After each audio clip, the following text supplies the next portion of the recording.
আসসালামু আলাইকুম। নেক আমল করতে চান? কিছু আমল এমন আছে যেগুলো করতে খুব বেশি সময়ের প্রয়োজন হয় না, অনেক জ্ঞানের অধিকারীও হতে হয় না।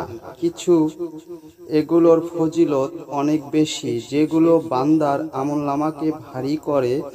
যেমন রাসূল সাল্লাল্লাহু আলাইহি ওয়াসাল্লাম বলেছেন যে লোক আমলের আগে একবার বলে সুবহানাল্লাহিল আজিম।